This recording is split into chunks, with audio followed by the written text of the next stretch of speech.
BBA, BCA, BCom computer కోర్సులో 100% placement లభించే ఏకైక డిగ్రీ కాలేజ్ కూకట్పల్లిలోని ఐ3 డిగ్రీ కాలేజ్ 8367215215.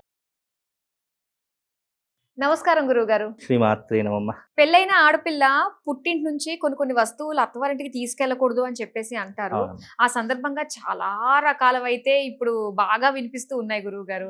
అసలు ఏమేమి తీసుకెళ్ళకూడదు పుట్టింటి నుంచి అత్తవారింటికి? అసలు శాస్త్రీయంగా ఏముంది అన్నది తెలుసుకోవాలనుకుంటున్నాను. ముఖ్యంగా పుట్టింటి నుంచి సంతోషం తీసుకెళ్ళకూడదు, బాధ తీసుకెళ్ళకూడదు. అలాగే శాస్త్రంలో అనేక పద్ధతులు చెప్పారు.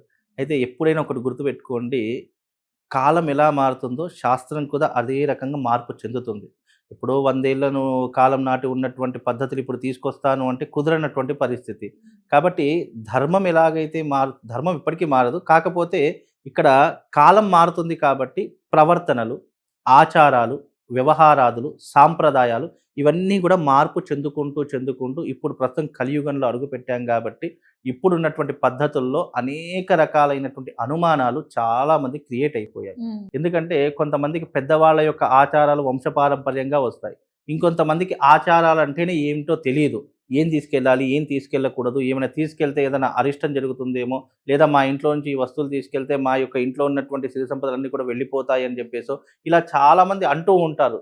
కాబట్టి ఒక వివాహం అయిన తర్వాత తన ఇంట్లో ఉన్నటువంటి ఆడబిడ్డ ఏ వస్తువులు తీసుకెళ్ళి ఆల్రెడీ సారే అనేటటువంటి కొన్ని వస్తువులు ఇస్తూనే ఉంటారు. కానీ కొంతమందికి శుక్రవారం పెళ్ళైతే ఆ ఇంటి ఆడబిడ్డను ఇంటికి పంపించమని చెప్పేసి కొంతమంది అంటారు. కానీ శుక్రవారం పెళ్ళైతే ఆడబిడ్డను పంపించక తప్పదు కాబట్టి ఏం చేస్తారంటే ఇంట్లో ఒక గౌరీదేవిని చేసి దానికి పూజ చేసి అమ్మవారిని పూజ చేసిన తర్వాత ఆ తర్వాత ఆడబిడ్డను పంపిస్తూ ఉంటారు. అలాగే ఇంట్లో నుంచి తీసుకెళ్ళకూడని వస్తువు అసలు ఏమీ తీసుకెళ్ళకూడదు. ఎందుకంటే ఆల్మోస్ట్ అన్నీ ఇచ్చేస్తూ ఉంటారు. కాకపోతే ఏంటంటే వెళ్ళేటటువంటి సమయాన్ని బట్టి పెళ్ళి అయిన తర్వాత ఆడబిడ్డలు గానీ లేదా ఎవరైనా గానీ ఇంటికి వస్తే కొన్ని వస్తువులను తీసుకెళ్తే వాళ్ళకి అరిష్టం జరుగుతుంది అని చెప్పి నమ్ముతూ ఉంటారు. అందులో ప్రప్రథమంగా అద్దాలు తీసుకొని వెళ్ళకూడదు, గాజులు తీసుకొని వెళ్ళకూడదు, కుంకుమ తీసుకొని వెళ్ళకూడదు. అలాగే ఆ ఇంట్లో అంటే పుట్టింట్లో ఉన్నటువంటి వస్తువులలో ప్రప్రథమంగా బట్టలు తీసుకొని వెళ్ళకూడదు. ఎందుకు అనంటే గనక ఇవన్నీ దారిద్ర్యానికి సంకేతాలు. అంటే దారిద్ర్యం అంటే ఎవరికి? తీసుకొని వెళుతున్నటువంటి వారికి. అది పద్ధతులు వేరే. అంటే మనము మామూలుగా ఇంట్లో నోములు చేస్తున్నాము, పూజలు చేస్తున్నాము, వ్రతాలు చేస్తున్నాము అన్నప్పుడు మనం ఇవ్వడం వేరే. వాళ్ళు వచ్చి వాళ్ళంతట వాళ్ళు తీసుకొని వెళ్ళడం అనేటటువంటిది వేరే. అంటే ఇక్కడ టైము, కాలము, సమయం ఇవన్నీ కూడా చేంజ్ అంటే ఏ సమయంలో ఎలా ఉండాలి అనేటటువంటిది ఆ వస్తువుని బేస్ చేసుకొని ఉంటుంది. కాబట్టి మనం పూజ చేసుకునేటటువంటి సమయంలో ఇచ్చేటటువంటి పద్ధతులు వేరే. అలాగే మనం సొంతంగా ఇవ్వడం వేరే. ఎప్పుడు కూడా ఇలాంటి వస్తువులు ఇవ్వకూడదు అని అంటే కొత్త బట్టలు ఇప్పుడు ఇంటికొచ్చిన అమ్మాయికి బట్టలు పెడుతూ ఉంటారు. అది పూజ కాదు, అటు ఫంక్షన్స్ కూడా కాదు. అలాంటప్పుడు అలా ఇవ్వకూడదంటారా? కొత్త బట్టలు ఇవ్వచ్చు. వాడినటువంటి బట్టలు. ఇప్పుడు అమ్మగారు ఒక చీర వాడుకున్నారండి, అబ్బా ఈ చీర ఎంత బాగుందమ్మా అంటే తీసుకెళ్ళమ్మా అని అంటాము. ఎందుకంటే అంటే వాడినటువంటి వస్తువులు ఏవైతే ఉన్నాయో అవి తీసుకొని వెళ్ళకూడదని శాస్త్రము. అలాగే దేవత విగ్రహాలను కూడా తీసుకొని వెళ్ళకూడదు. ఇంట్లో చాలా మంది ఏంటంటే మా అమ్మాయి కోసం కొనిపెట్టారండి, ఎప్పుడన్నా వస్తే ఇద్దామని చెప్పేసి అనటం. అందులో వెండి విగ్రహాలు ఉంటాయి, లేదా బంగారు విగ్రహాలు ఉంటాయి, లేదంటే పంచలోహాల విగ్రహాలు ఉంటాయి. అలాంటి విగ్రహాలు కూడా ఎవరికి ఇవ్వకూడదు అని శాస్త్రీయం. అలాగే ఇంట్లో పెంచుకున్నటువంటి పూల మొక్కలు అవి కూడా ఇవ్వకూడదు. ఎవరి ఇంట్లో ఉన్నటువంటి పూల మొక్కలు అక్కడే ఉండాలి. అవి తీసుకొని వెళ్ళాలి, కొత్తవి కొనుక్కొని వెళ్ళాలి తప్ప మామూలుగా ఇంట్లో ఉన్నటువంటి వాటిని తీసుకొని వెళ్ళకూడదు. అలాగే ఇంట్లో ఉన్నటువంటి వంట పాత్రలు తీసుకొని వెళ్ళకూడదు. ముఖ్యంగా అంటే కొత్తవైతే ఏం కాదు, కొత్త దానికి దోషం ఉండదు. పాతవి మనం వాడుకున్నటువంటి వస్తువుల్లో వంట పాత్రలు కానివ్వండి, వంటకు సంబంధించినటువంటి వస్తువులు కానివ్వండి, ముఖ్యంగా ఈ యొక్క వంటకు వాడుకునేటటువంటి వస్తువులు ఉప్పు, కారాలు చాలామంది ఏం చేస్తారంటే అబ్బా మీ ఊర్లో కారం బాగుంటుంది కదా, మాకు 1 కిలో పట్టించండి అని చెప్పేసి అంటారు. అంటే వాళ్ళ ఇంట్లో పెట్టుకున్నటువంటి ఉప్పు, కారాలు కూడా కొంతమంది పార్సల్ చేస్తూ ఉంటారు, లేదా వచ్చినప్పుడు తీసుకొని వెళ్తూ ఉంటారు. పసుపు కొమ్మలు కూడా తీసుకొని వెళ్ళకూడదని శాస్త్రం. ఇలా ఒకటి కాదు, 2 కాదు, అనేక శాస్త్రీయ దృక్పథం ఉంది. కాకపోతే ఏంటంటే ఇప్పుడు అవన్నీ పాటించేటటువంటి పద్ధతులు చాలా మటుకు కనుమరుగైపోయాయి. ఎందుకంటే చెప్పేవాళ్ళు లేరు. వస్తువులు చిన్నవే, కానీ కొన్ని వస్తువులు తీసుకొని వెళ్ళడం వల్ల ఏమవుతుంది అంటే వాళ్ళ ఇంట్లో అరిష్టం జరుగుతుంది. వాళ్ళ ఇంట్లో శుభం జరిగేటటువంటి పరిణామాలు ఎక్కువగా ఉంటాయి. శుభం అంటే అర్థం ఏంటి అంటే తీసుకొని వెళ్ళే వరకు ఏముండదు, ఇచ్చే వాళ్ళకే ఇబ్బందులు కలుగుతాయి అనేటటువంటి శాస్త్రీయ దృక్పథం. కాబట్టి కొన్ని వస్తువులు ఇవ్వకూడదని శాస్త్ర సంకేతం. కానీ ఇప్పుడున్నటువంటి జనరేషన్‌లో ఇప్పుడు చాలా మట్టుకు పద్ధతులు, ఆచారాలు మారిపోయాయి కాబట్టి ఏదంటే తీసుకొని వెళ్తున్నారు. కొంతమందికి నమ్మకం లేకపోవడంతో అంటే ఈ జనరేషన్‌లో కూడా ఇవన్నీ నమ్మకాలేంటి, ఇవన్నీ తీసుకెళ్తే మాకేమవుతుందిలే అని చెప్పి చాలామంది విశ్వసిస్తారు. అలాంటి వారికి కొన్ని ఇబ్బందులు అనేటివి తప్పకుండా జరిగే తీరుతాయి. అది అప్పుడు అర్థం కాదు. అయ్యో! అనవసరంగా ఆ ఇంటి నుంచి ఈ వస్తువు తీసుకొచ్చానే అని చెప్పి అప్పుడు ఫీల్ అవుతూ ఉంటారు. ముఖ్యంగా దేవతా పటాలను గానీ, విగ్రహాలను గానీ, ముఖ్యంగా మన ఇంట్లో వాడుకునేటువంటి వంట పాత్రలు గానీ, వంట సామాగ్రి గానీ అస్సలు తీసుకొని వెళ్ళకూడదని శాస్త్రీయ దృక్పథం అమ్మ. అలాగే ఎలాగో టాపిక్ వచ్చింది కాబట్టి గురువుగారు, ఇప్పుడు వాళ్ళకి ఒకళ్ళే సంతానం అనుకోండి. అది ఆడపిల్ల, అబ్బాయి అవును. లేడు. సో ఇంటికి కోడలొచ్చి తర్వాత పూజా విగ్రహాలు వాళ్ళకి ఇచ్చి వంశపారంపర్యంగా గౌరీదేవిని ఇస్తూ ఉంటారు కదండీ!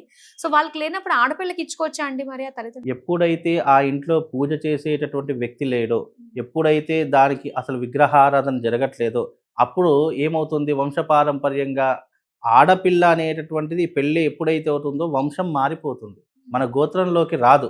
కాబట్టి అప్పుడు ఏమవుతుంది వాళ్ళ ఇంట్లో మగ సంతానం లేదు. ఇక పరంపరలో ఎవరు లేరు అనుకున్నప్పుడు ఎలాగైతే ఆస్తులని ఆడపిల్లలకు వస్తాయి, ఆస్తిలో భాగంగా ఆ వస్తువులు కూడా ఆమెకు చెందుతాయి. కానీ తల్లిదండ్రులు ఉన్నా గానీ, ఆ ఇంట్లో మగ సంతానం ఉన్నా గానీ, లేదా వాళ్ళ ఇంట్లో ఇంకా ఎవరైనా వంశస్థులు ఉన్నా గానీ, అది వాళ్ళకు మాత్రమే చెందుతుంది తప్ప ఎవరూ లేరు. మీరన్నట్టుగా ఒకటే బిడ్డ ఉంది అని అనుకుంటే, అప్పుడు తప్పకుండా ఆమెకే అవన్నీ కూడా చెందుతాయని శాస్త్రీయ దృక్పథం. అలా ఉన్నప్పుడు ఏమీ దోషం లేదమ్మా. అది. గురుగారు మీరన్నట్టుగానే మన కాలానుగుణంగా కూడా మారుతూ అవును. వస్తున్నాయని చెప్పేసి అంటున్నారు. అంటే ఇప్పుడు దాకా ఏంటంటే చాలా మంది ఉప్పు, పసుపు ఇలాంటివి తీసుకెళ్ళిపోతూనే అవును. ఉంటారు కదా! అవును. అవును. మరి దానికి పరిహారం ఏదన్నా మనం చేసుకోవడానికి ఉందంటారా? ఇక్కడ పరిహారము అన్నదానికి అర్థం ఏంటంటే, చేసినటువంటి తప్పుకి వెంటనే ప్రాయశ్చిత్తం చేసుకోవాలని శాస్త్రం. అలా తెలియకుండా చేస్తే ఏం కాదు. తెలిసి తెలిసి అలాంటివి చేస్తే గనక తప్పకుండా ప్రాయశ్చిత్తం అనేటటువంటి పరిహారం అనేది చేసుకొని తీరాలి. పరిహారం అంటే అర్థం ఏంటి? అంటే దైవారాధన చేసుకోవడము. అలాగే తెలిసినటువంటి ఇప్పుడు కాలానుగుణంలో మనకు తెలియకుండా మనకు మంచి అనిపించేటటువంటిది ఇతరులకు చెడు అనిపించవచ్చు. మనం 10 మందికి మంచి చేస్తున్నామంటే 10 మంది మంచి అని ఎప్పుడూ అనరు. అందులో ఒక చెడ్డవాడు ఉంటాడు. ఏదో స్వార్థం కోసం చేశాడేమో, ఏదో ఆశించి చేస్తున్నాడేమో, ఇలా 100కు 100 మంది మనకు కరెక్ట్ అని ఎవ్వరూ టిక్ మార్క్ చెయ్యరు. కాబట్టి మనం చేసేటటువంటి తప్పులు మనకు తెలియకుండా చేస్తే దోషం లేదు.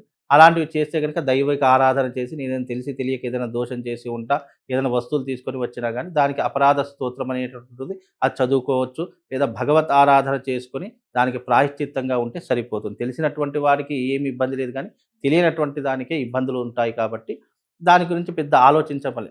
అలాగని చెప్పి ఈ వీడియో చేసాను చాలా మంది భయపడి అయ్యో! నేను ఉప్పు తీసుకొచ్చానే, కారం తీసుకొచ్చానే చాలా మంది భయపడిపోతారు. ఎలా పప్పులు, ఉప్పులు లాంటివి కూడా పుట్టింటి నుంచి చాలా మంది తెచ్చుకునేటోళ్ళు తెచ్చుకుంటారు. ఉన్నారండి. ఆ! ఇప్పటికీ అలా తెచ్చుకోరు. దాని బదులు కావాలంటే డబ్బులివ్వండి.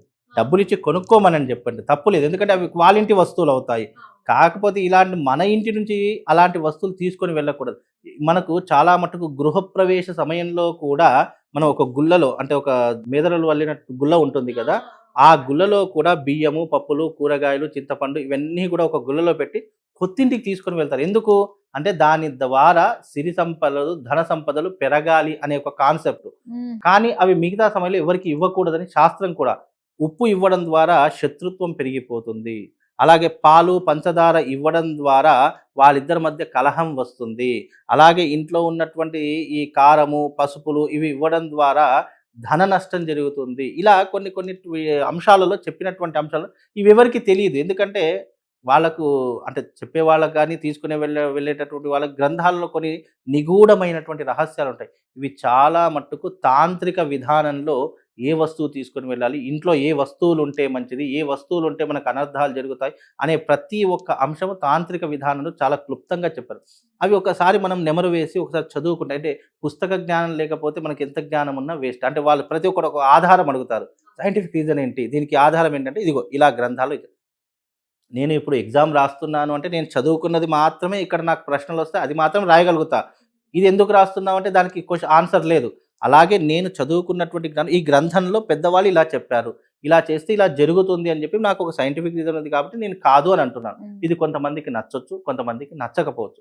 కాబట్టి మేము చదువుకున్నటువంటి గ్రంథాల్లో ఏదైతే ఉందో అది మాత్రమే మేము చెప్తాం కాబట్టి ధర్మంలో ఏదైతే ఉందో అది ప్రపంచంలో ఎక్కడైనా ఉంటుంది. హ్మ్. ఒకవేళ ధర్మంలో ఇది లేదు అంటే ప్రపంచంలో ఎక్కడ కూడా అది ఉండదు. కాబట్టి దీని విషయంగా ఆలోచిస్తే అన్నీ అర్థమవుతాయండి. ఏం తీసుకెళ్ళాలి, ఏం తీసుకెళ్ళకూడదు, దాని వెనక ఉన్న రహస్యాలు ఉంటాయి ఉంటాయి. ఖచ్చితంగా అని చెప్పేసి తెలియజేశారు. తప్పకుండా ఉంటాయమ్మా.